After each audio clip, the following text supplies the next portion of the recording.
Yeah, thank you so much. I'm really honored to be speaking to the Planetary Sample Science Seminar. I love watching these. I have a standing conflict at this time normally, but I watch the recordings. So really appreciate being able to be a part of this, as well as your space day. So thank you very much for inviting me. Um, so I am gonna try to walk a tight line here between giving a bit of a general background about Artemis and Artemis 3 in particular, as well as delving into a bit of the details of some of the science objectives that we have for the mission. So hopefully we'll strike the right balance here, but very excited and happy to answer any questions that come up. All right. So I'm here representing the Artemis 3 Geology team today. We have a really fantastic group of people all across the country and in the UK and Canada as well. Our Artemis 3 Geology team is also part of the Artemis 3 science team with a great group at NASA. And so also just honored to represent this great group of people here working to advance the science of the mission. As way of background, Artemis is part of NASA's broader Moon to Mars strategy. And that strategy has been broken up into four main segments of the architecture. There's human lunar return, and that is the main part that I'm going to be talking about today, just getting those first few missions back with people to the moon. After that comes foundational exploration. You can see in the artist rendering here, at that point, there'll be some additional reusable elements on the surface, such as a pressurized rover, power, etc. Ultimately, the plan for that is to evolve into an Artemis base camp, as well as a presence in cislunar space. So that illustration there, number 3, is showing the gateway, the lunar gateway in a cislunar space. And then all of that is also building towards returning humans to Mars. And so I'm happy that I get to talk about this first segment because while these other 3 are all kind of artist renderings, this first one is a real image that is from the Artemis 1 mission, and so has actually happened already. Artemis 1 was at the end of 2022, and that was the first demonstration of the SLS rocket and the Orion crew capsule. Artemis 2 is currently scheduled for September of next year. The crew for that mission have already been selected. You can see their beautiful photos there. And that mission is very similar to the Artemis 1 profile. So it will be SLS Orion. It will be on a free return to a lunar flyby, just to include some proximity operations demonstrations and really prove out the whole system before Artemis 3. So Artemis 3, the mission that we're talking about largely today, is similar, but then more complicated. So once again, for Artemis 3, 4 crew members will launch on the SLS rocket. They'll be in the Orion crew capsule. They will meet up at the moon and go into a near rectilinear halo orbit. That's this very big orbit here. It's nearly a week long for one orbit. Not pictured here is the launch of the human landing system. So that is the Starship rocket. Hopefully many of you have seen some of the testing as that rocket is being developed. So that will launch separately, launch uncrewed, be refueled in low Earth orbit multiple times before heading to the moon. And at that point, that is when the astronauts will meet up with that. So 2 of the crew members will then transfer to Starship for descending down to the surface and then back up after one NRHO orbit. back to Orion, and then back to Earth. So this is the exciting part, at least for me. This is, the depiction of the HLS Starship on the lunar surface. And so then the fun part is, what will they do? What will our two crew members do during their 6.5 days on the moon? And that is, the answer to that is lunar science mostly. And what our team has been working to do is to help define the science mission for what the crew will spend their time on while they're there, the science objectives, and then how they'll be met. And this mission is really important to planetary science in general. So just to step back a moment, every 10 years, NASA pauses and asks the science community to take a look at what science has been done in the previous decade and what should be done in the next decade. In this last decadal survey, it was the first one to include a look at what human exploration, what science should be accomplished through human exploration.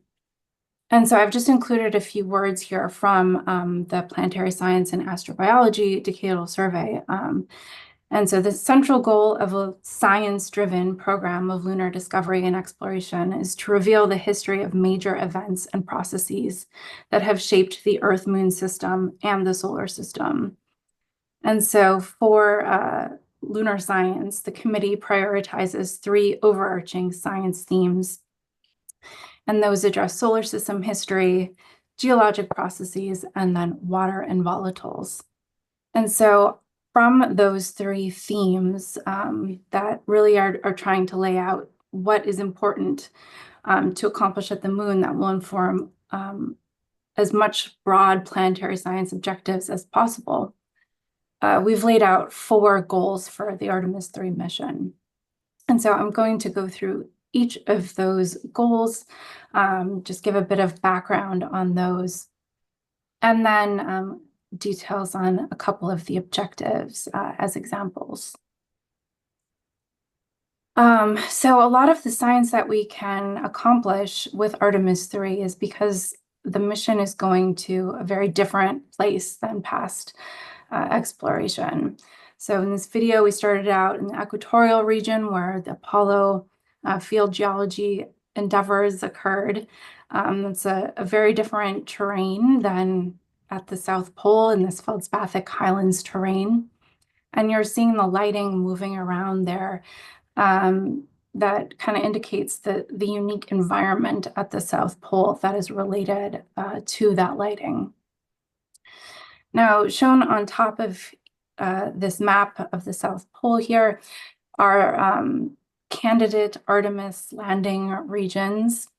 I'm going to skip ahead a slide because I think it was just last week. There's an announcement updating the candidate landing regions for the Artemis 3 mission. Those now include these 9 regions across the South Pole.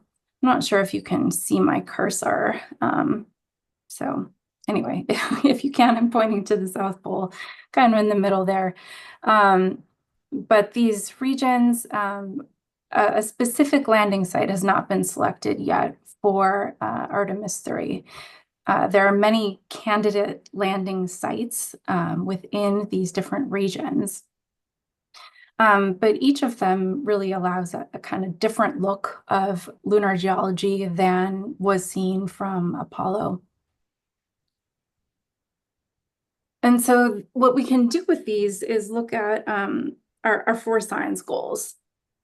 One of the great things about the moon is that it gives an incredible look at the early evolution of terrestrial planets.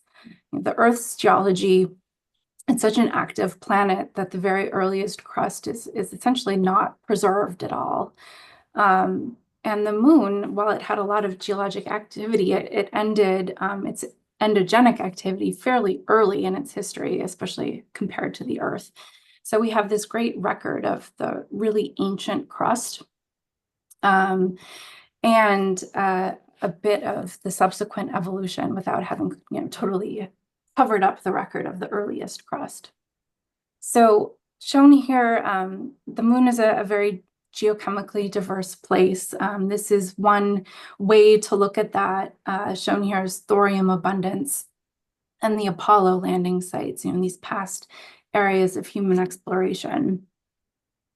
And each of these was really kind of affected by this near side terrain, which is not necessarily representative of the moon in general.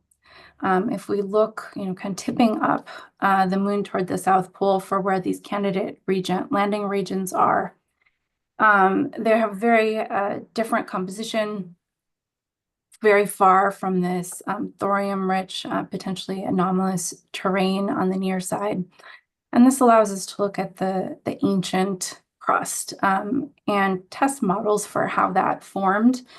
The models may be affected by, a biased sampling of the near side terrain that really kind of shaped how we thought about this earliest evolution of the moon.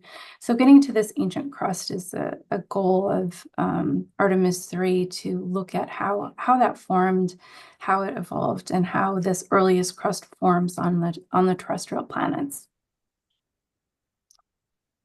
The impact history is another, key goal. The near side terrain that we have, best samples in context, in their geologic context for, may be very strongly affected by the youngest large basin there, the Imbrium Basin. So moving away from that, we're getting to essentially a different impactor population. Looking at the South Pole Aitken Basin, this large, 2,500 or so kilometer basin on the near moon's, South Pole to far side area, and a different subset of impacts since then. So this can really help us understand how not only the moon was affected by impacts, but the Earth-Moon system. Because for every impact that occurred on the moon, the same kind of impactor population was affecting the Earth. We'll also be looking at the moon's regolith. All of these impact events really work to totally beat up the moon surface, kind of comminuted it down to finer and finer grain sizes. We think, we have a pretty good handle on how the lunar regolith forms and evolves through these impact events. But there is some remote sensing data that suggests that the equatorial regolith that we know so well and is pretty consistent from site to site may be distinct from the environment at the poles and the regolith that forms there. There's some polarimetry observations that suggest that the grain size may be different at the poles. And then how that all of these grains of regolith, all of these bits and fragments of rock produced from the impact events, how those individual grains evolve over time due to interaction with the space environment might also be distinct at the poles. And then finally, another of the goals that really relies on the environment of the moon's south pole is looking at the nature of volatiles. When we say volatiles, those can include anything that's, really only stable at very cold temperatures. But one of the things that we're most interested in is, water ice. So the map that you're seeing on the right-hand side here is an average illumination map. So areas that are black here never see sunlight. These are in permanent shadow, or the permanently shadowed regions of the poles. You can see just for scale here some of these candidate landing regions. Um, if we look at this in a different way, a temperature map, this is showing the maximum annual surface temperature. Some of these permanently shadowed regions are extremely cold. You know, this area here is around 65 Kelvin. Some of these permanently shadowed regions are among the coldest places in the solar system, colder than Pluto, for example. None of the candidate landing regions overlap these very, very large, older, and coldest permanently shadowed regions. But each of them does include smaller permanently shadowed regions, many of which have maximum annual surface temperatures that are still cold enough that they have the potential to host water ice.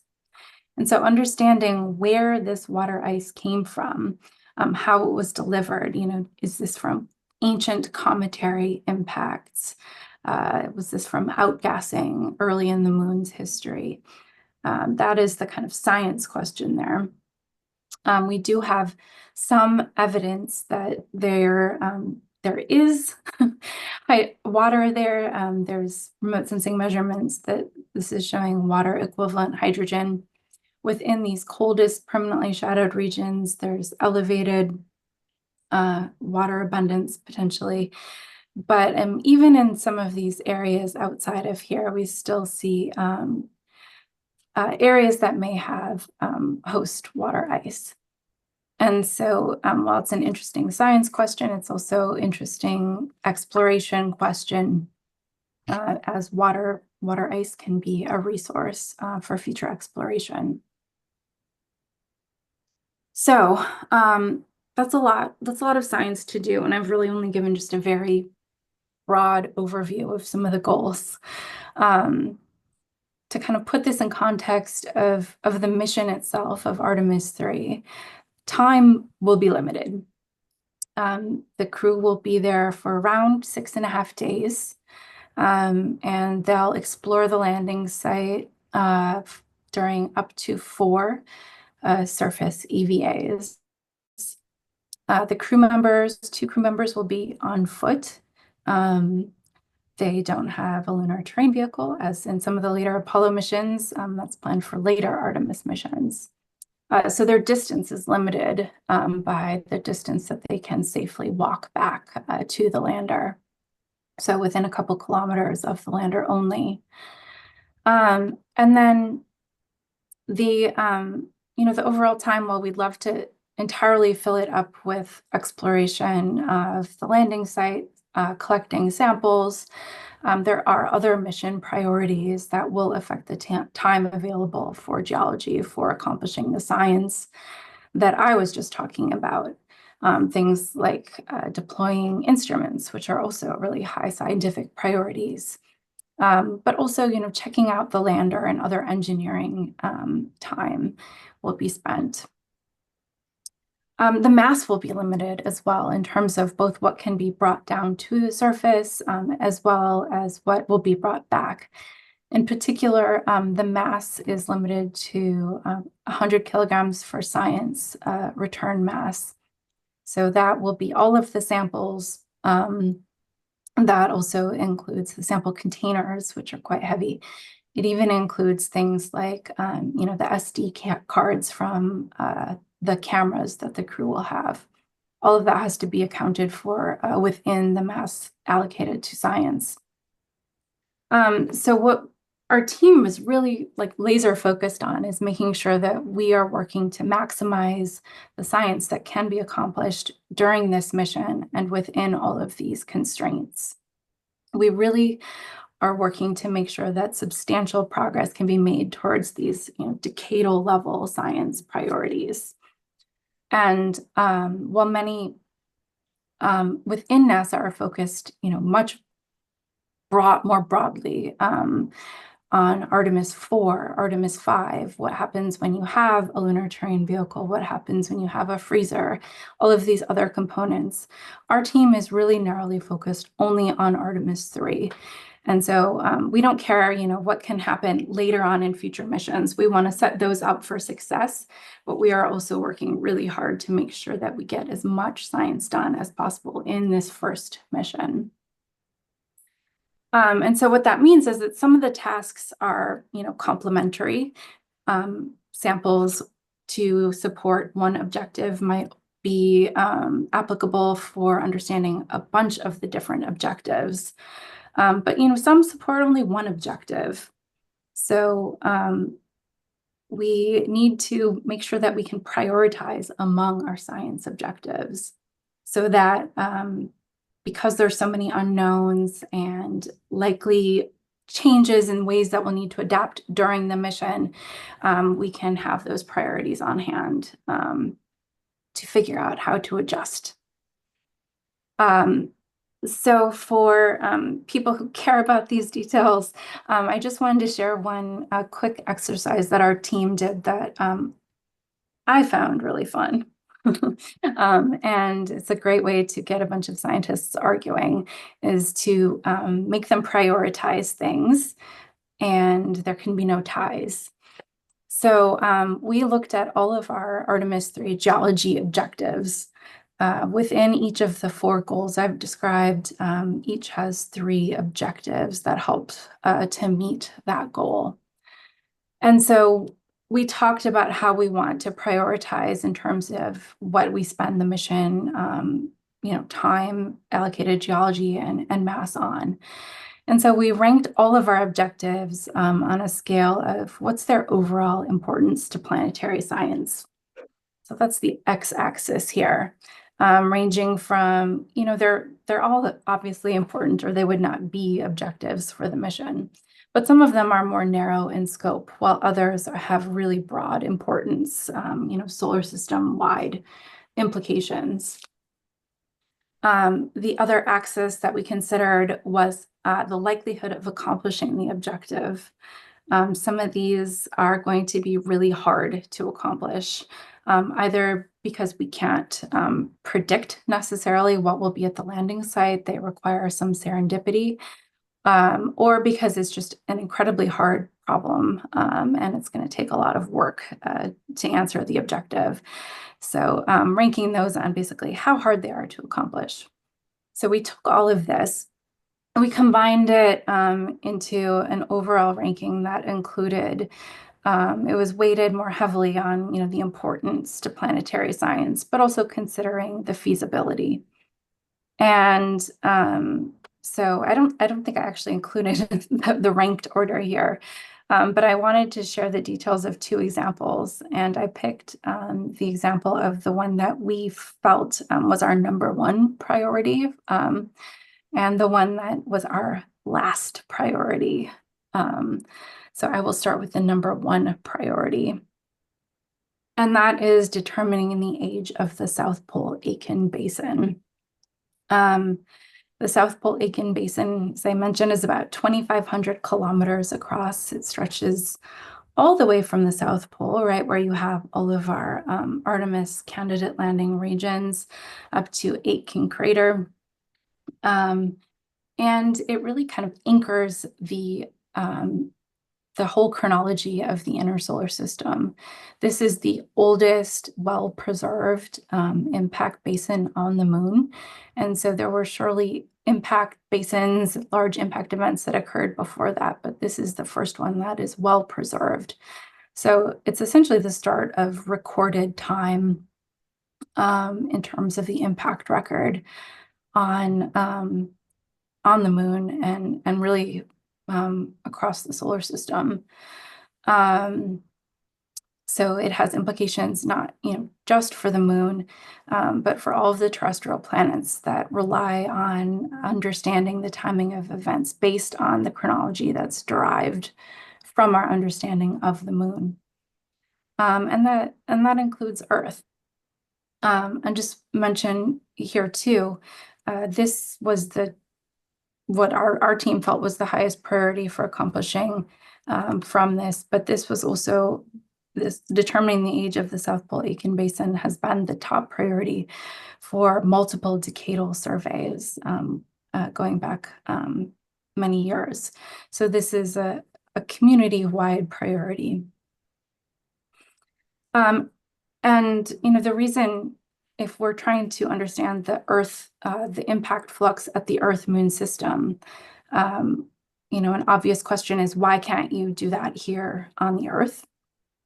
So I've included a map here of the impact craters that we know of across the Earth's surface. There are around 200 or so. There's only around 130 of these impact craters that are larger than 5 kilometers in diameter. And mostly that is because the Earth's surface is so young. There are a few impacts here in the ocean, but the oceanic crust all of it is less than 200 million years old or so. So there's just really, you don't go very far back in time to get that impact record. And then features are just much more rapidly eroded on the Earth due to plate tectonics, but also weather, et cetera. If you compare that to the moon, this is now showing all of the craters on the moon that are greater than 5 kilometers in diameter. So 130 or so known preserved on the Earth, and hundreds and hundreds of them on the moon, despite the moon surface area being less than 10% that of the Earth. So the moon is just this fabulous record keeper of what was going on in the early neighborhood of the solar system. And one of the reasons that we really do care so much about this is because a lot of these impact events, including the South Pole Aitken Basin, were happening, around 4 billion years ago. And so this is the time when Earth was, transitioning to acquire a habitable environment. Life was beginning to emerge. So understanding how that interplay between impacts, which are very highly destructive, would have vaporized the ocean, sterilized the crust. How does that interplay happen with a world that is on its way to habitability? These impact events are hugely catastrophic. This is a model of what the South Pole Aitken Basin impact would have looked like at different times shortly after impact from this little blue impactor. There's a sort of transparent scheme here, so you can see through to the core here. But these impact events would have melted a huge volume of material and spread that out across the surface of the moon. If we look where our candidate landing regions are, they are right near the rim of that basin. So a lot of these, in this topographic map, these red peaks we think are related to the South Pole Aitken Basin rim. So this is a great place to look to understand that impact history and to look for material that was melted by the South Pole Aitken Basin impact event. You can see there are many, many subsequent impact events that have formed on top of this basin, so it's not a simple problem. And we've given a lot of thought to how to answer this, as of many people over the years. But the sampling strategy and the strategy for determining the age of this impact basin is to sample rocks that were melted during the impact event. They are likely to be present at any of these candidate sites, but we need to collect a statistically significant number of rocks that are large enough that we can determine their ages. And so there are a couple ways that you can do this. One is regolith rake samples. So this is Jack Schmidt, shown here using a rake at the Apollo 17 site. The tines of this rake are about 1 centimeter apart, so it really concentrates rocks that are big enough, over 80% of them are expected to be bigger than around 5 grams, big enough to give you this kind of sample size needed to get a radiometric date. This is the government reference design schematic of the Artemis rake. Each of these tools attaches to this multi-purpose extension handle, and then showing the sampling bags that the samples are placed in. Artemis 3 will have pretty basic geologic sampling tools, not dissimilar from Apollo. We'll also be looking to collect larger samples of melt-bearing impactites. So these are, kind of hand sample 5 to 10 centimeter sizes. And so when you have these larger samples, that's really an opportunity to determine ages using multiple chronometers on the same sample and get a better interpretation of the ages and the provenance. You also, when you have these impactites, you can have multiple generations of impacts that are all kind of recorded within this single hand sample. So here is an example of the geology tools. This is the rock hammer being used on Apollo 15. Here's the similar looking Artemis design that includes a chisel as well. Just in some cases can be helpful for mobility within the suit. So we'll collect all of these fragments of rocks, but how will we know that they are from the SPA event? The composition will, this is a great image from Randy Korotev's site showing a bit smaller fragments, but just the diversity of kinds of rocks, including the impact mount breccias and impact mounts that you can find within these soil samples. We have remote sensing observations that give us some clues as to what the composition of the material from SPA should be. And so samples that match those compositional characteristics, as well as, have the oldest ages among them and are found with, significant frequency. So we need a statistically significant sampling of the regolith will give us the age of the basin itself. This, is a great schematic that Brad Jolliffe put together that is really a kind of a example way of showing how to get a suitable mass of sampled material that you need to actually answer the question. We can't simply just collect a few, what might be suitable mafic impact breccias. To get what you need, ultimately a pretty small mass of samples that could answer the question, you need to start with a much larger mass of rocks. Only a fraction of these will be related to the South Aitken Basin and may date that. Only a small fraction of those will be, datable or will, in fact, not had their ages reset. And then 2/3 of those samples then are stored for curation for subsequent allocation.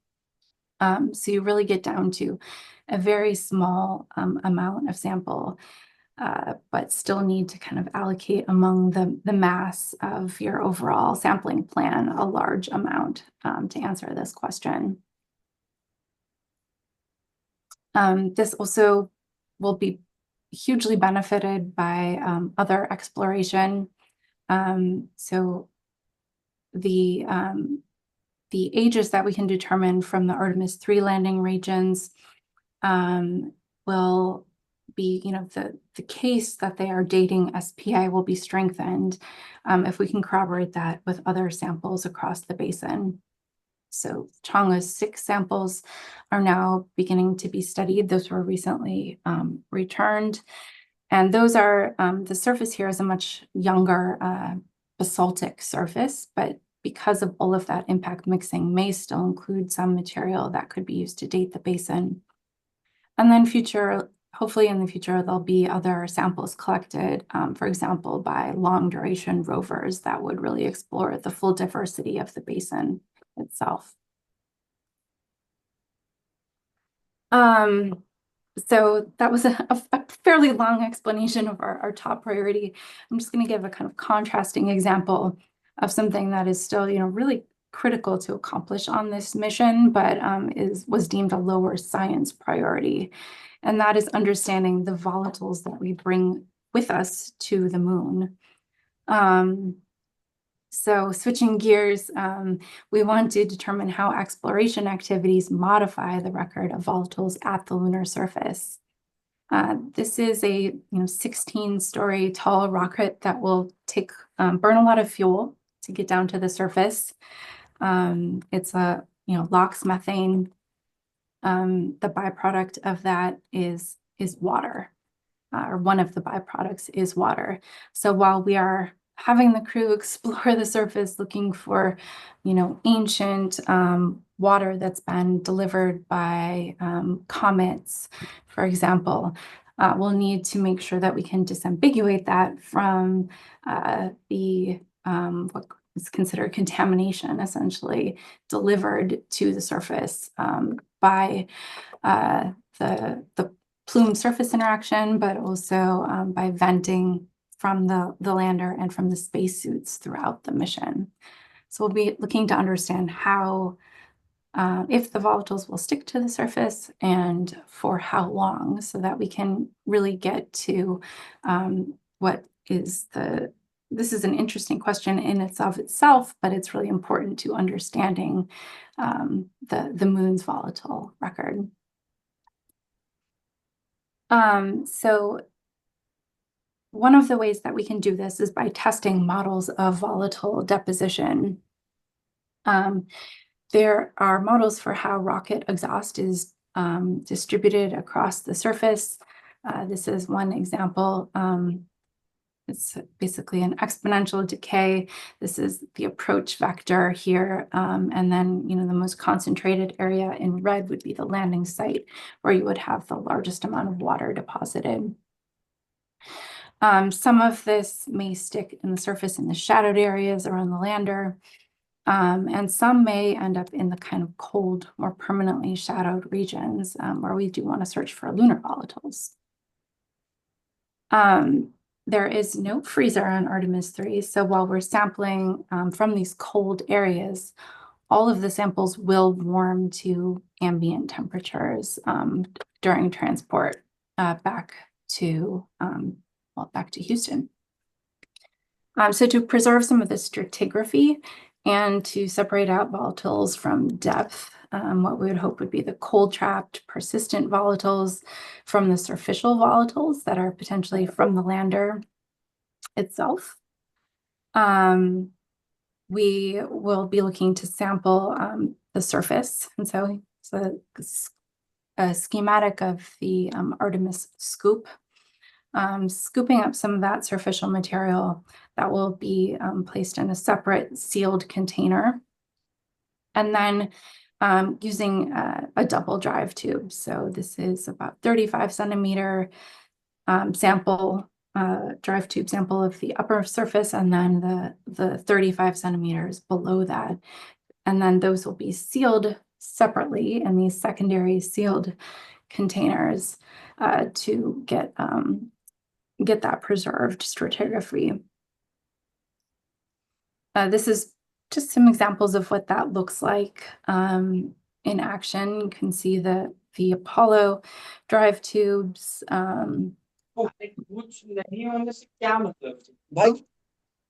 Which went in with varying success to sample. This is some Apollo 16 drive tubes.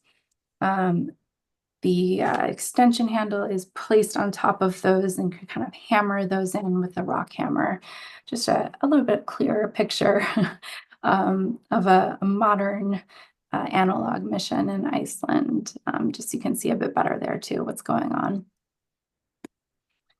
So the sampling plan to meet this objective is to collect these kind of sealed surface scoop samples in shadow near the lander early in the mission, the same location, but later in the mission to get that look, temporal look, and then farther away from the lander as well. Here I'll just note that the container properties are very important. How well do those seals work? How well do they hold the volatiles in? And then for examples where you have, very low volatiles, the real question is how well do they keep the terrestrial or crew cabin air out? The analysis will just be to compare these samples collected at varying distances and varying times from the landing site to demonstrate how the contamination is distributed across the site and then how it changes with time. And then an isotopic and elemental analysis will be used to kind of tell those contaminant volatiles from the lunar volatiles.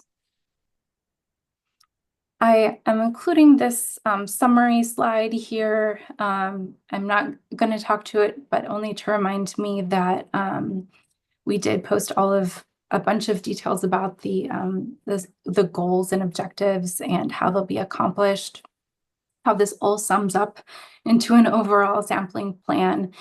We posted those online on the Lunar Exploration Analysis Group website. So I encourage interested people to check those out there. And I also wanted to note that our science traceability matrix is driving our objectives, but it's also driving the desired landing site characteristics. We want to go to an area where ice is predicted to be stable in the upper meter of the surface so we can sample it. We want to go to sites where there's a diversity of impact features, and boulders will be excavated from depth, for example. So those are some of the considerations being used to evaluate these potential landing sites. And ultimately, how much we can get done on all of this plan is going to depend on the various EVA constraints, the time allocated to geology, and the accessibility of targets of interest at the landing site. So we are really continuing to push on all of those factors to make sure that we can get as much science done as possible. So wrapping up here, another just quick note on other aspects that we're working on. Our team will be supporting real-time operations during the mission. This is just some footage from the Apollo 17 science backroom that Ben Feist found. He actually apparently matched up the video and audio that were stored separately, and now you can listen in on what the science backroom was doing during Apollo 17. Just pulled some screen grabs out of there. They were watching along on TV, talking on the phone to flight control. And I love this. You can see them in real time working on their own priorities. What did they want to do at the light mantle, etc. So our team, this is something we will be doing, supporting and doing a lot of training for how we will support real-time observation or operations. This is actually the Jet 5 science team. This was a big test run in May of this year, where there was a full science back room, flight control team communicating up to our 2 crew members, astronauts Andre Douglas and Kate Rubins, were on the moon, but really in Arizona. And so there they are. They're looking at the map book, figuring out where they want to go sample. So that was a really great kind of first test. They are wearing, I'll just note, they're kind of practice suits. They don't need pressure suits in Arizona, of course. So these are the kind of pressurized suits that mimic some of the mobility limitations that the pressure suits have. And then by the time Artemis 2 and then 3 roll around, there will be a beautiful science evaluation room, not the sad JSC conference room. We'll work on the preliminary examination of samples, supporting the Artemis curation team. Skip over that because I want to make sure we have time to answer questions. And then finally, this will all be kind of going out to the science community, synthesizing this in the initial science results within the first year after the mission. One thing I did mention, the slides are posted on the league website. Not these, but a kind of more detailed look at all of the different objectives and how the planning is coming together to meet those objectives. We do want your feedback. This is a QR code that takes you to a feedback form. Analysis of the Artemis 3 samples and the data will be a community-wide endeavor. And this is a little ways off still. So I think that includes people who are students now. You could be analyzing the images collected by the crew or doing the sample analysis. That's really needed to make sure that we accomplish these science objectives. And so we're seeking your feedback because it's really all of our jobs to make sure that the science foundation of Artemis is strong.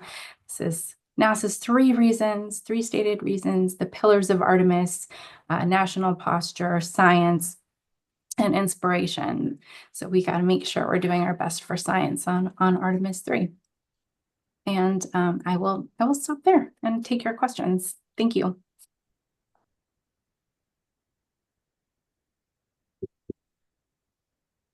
Thank you so much, Brett. Oh, okay. Well, thank you so much, Brett. For those that are in the audience, if you want to do any questions, please come up to the podium and state your name and then ask your question. And then for those that are online, if you could just raise your hand and we'll get to you.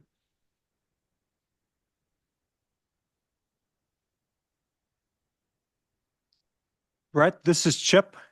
Hi, Chip. Thank you again for doing this for us. This was terrific. And I know we have a lot of people online and we have a lot of people in the audience listening to your every word. The one question that I had, saying I probably should ask a question in addition to thanking you, is what do you think the minimum observations you need to make with regards to volatiles and cold traps that will set us up for the next step for Artemis 4, 5, 6, and beyond? Yeah, I think especially so for the cold trap volatiles, it is our plan to have at least double drive tubes and this sealed double drive tubes collected in the coldest accessible region at the landing site, and then in a kind of control area, like a hot area for comparison. So you do the same whole procedure. And then to kind of start to look at the variation with the thermal environment, the goal would be to get a second sealed double drive tube in a second cold area. So yes, 3 sealed double drive tubes would be the main priority there. And then the analysis of that, what is their abundance, composition, can start to test our models of what we expect in some of these other areas and hopefully help us make wise site selections, sampling choices, any modifications to sampling containers or procedures that are needed for later missions. Yeah.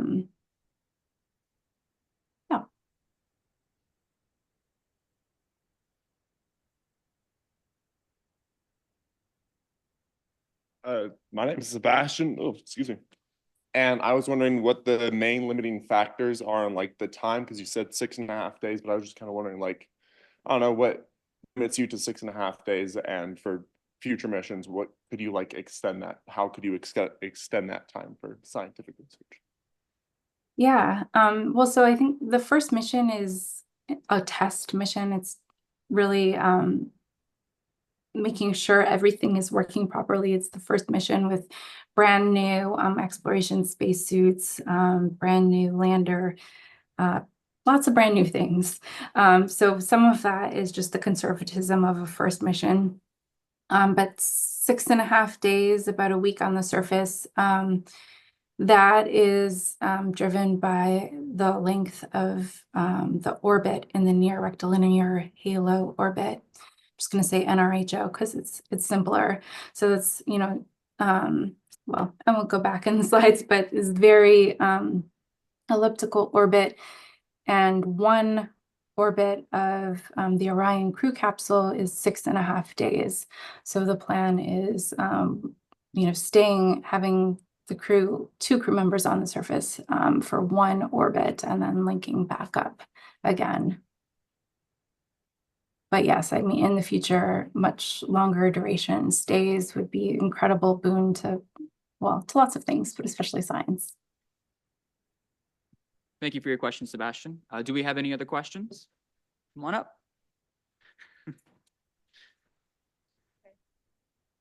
I don't know how this works. Just say your Okay. name and. Hi, I'm Lynette. And my particular question is, since this is like, they're gonna be spending 6.5 days on the moon, and this would be considered an ice environment, which is isolated, confined, or extreme. Do you know if there are any like psychological precautions to be taken so that the astronauts don't have an overload of like stress or something? Yeah, I mean, there's operational psychologists that work with the crew at Johnson Space Center, and they are selected to make sure that this is something that's, suitable for their personality, is my understanding, as well as, personalities that work well together on the mission. So, yeah, it sounds like honestly watching them, put the spacesuits on just to go down into the neutral buoyancy lab pool gave me like kind of a claustrophobia attack, like panic attack feeling. I would never want to be stuck inside of one of those suits. So yeah, I think that takes a lot of training and a lot of certain kinds of personalities that are well adept to that. But there's really great team of operational psychologists at Johnson Space Center too. Thank you. We have a question from Michael Lucas online. Oh, hi, Brett. Thanks for your presentation. Mike Lucas here, Florida Space Institute. I was just wondering if you could speak to like lessons learned either by the Jet 5 exercise or by reviewing the old Apollo Geology back team, their experience and like lessons learned as to real-time operations, like interactions between the astronauts or mission control and what have you. Thank you. Yeah, yes, there's lots of lessons learned, and we're making sure to incorporate those. There's lessons learned, and then there's lessons being learned all the time as we do more simulations. So I think one of the things that we want to make sure is that we can there's a fantastic crew that is training the astronauts in geology so that they are extremely adept. They understand all of the science objectives and how they can be met because this is exploration. We don't know exactly what we'll find. We don't have the image resolution, for example, to pick out down to every last sample fragment. We don't know the composition of individual boulders necessarily on the surface. So making sure that they are highly trained and can operate independently. The science backroom is there to, answer questions, support anything that they need, but largely they will be operating independently. And then the science backroom can really work to adjust priorities. If there's extra time, maybe less likely than if you're running behind. How do you adapt? How do you reshuffle actions, maybe change where your initial plan was headed so that you can still accomplish the majority of the highest priority science objectives needed? So yes, there's a lot of lessons learned, a lot of reading, and a lot of training to make sure that those are very much ingrained in all of us. Well, thank you, Michael. And then to piggyback off of that, we have a question in the chat from Kieran Carroll. And in some cases, the Apollo crew had difficulty driving their drive tubes into the surface. Is anything different being planned for the Artemis drive tubes to maximize the chance of collecting drive tube samples successfully? Yeah, my understanding is the drive tubes are very similar to those from Apollo. So the sampling containers and tools are being built by Axiom. I think our main plan is making sure that we can adjust and adapt if there is difficulty with the drive tubes, especially in, for example, permanently shadowed region where we don't have such a, we have less, the environment means that we know we're less informed about what the geotechnical properties of the surface is like there. So making sure that we have backup plans, flexible plans. This is something that you attempt early in the mission so that if there are difficulties, you can adapt later in the mission, for example. Thank you, Kieran. And so I want to wrap this up with one final question. We have a lot of undergrads and young career scientists and space enthusiasts here in the audience. And so, Brett, what advice would you give to people who want to be a part of Artemis and who are excited to be a part of the Artemis generation? Yes. Oh, that's a good question. I should have pre-thought of a good answer here. But yeah, I think there are so many different ways that you can get involved. When I was in undergrad, I did not know that planetary science was a thing. So you guys already have a leg up on me. And when I was an undergraduate, I also, Apollo was ancient history and there was no plans going on. There was no plans for returning humans to the moon. So I think getting involved now is fantastic because there will be new samples, and we know that there will be new questions that come from those. We've defined all of these, objectives and carefully thought out over all of what we want to do, but I think exploration shows us that, these new discoveries tend to upend things. So if you're an undergrad now, you're in the perfect place to start, along a path of geology, planetary science, for example. Working with the engineers is so much fun. The engineers at NASA and at some of the different commercial providers are just incredibly talented. They're so enthusiastic. They are, all in on supporting all of the kind of excitement of going to the moon, but also making sure that the science is as good as it can be. And then, working with people on the flight control team, some of them are geologists, some of them have totally different backgrounds, but that's been such a joy to get to know them and how they work, and how they're looking forward to adapting EVA activities from something like the International Space Station, totally different environment, to the exploration of lunar surface. And so, yeah, actually, even just, the communications, the artists, the logo you're looking at right now, I love, everybody's excited. There's so many great ways to get involved. So, yeah, I guess just finding the ones that align best with what gets you excited and what you're passionate about. Well, thank you so much, Brett, once again. Thank you.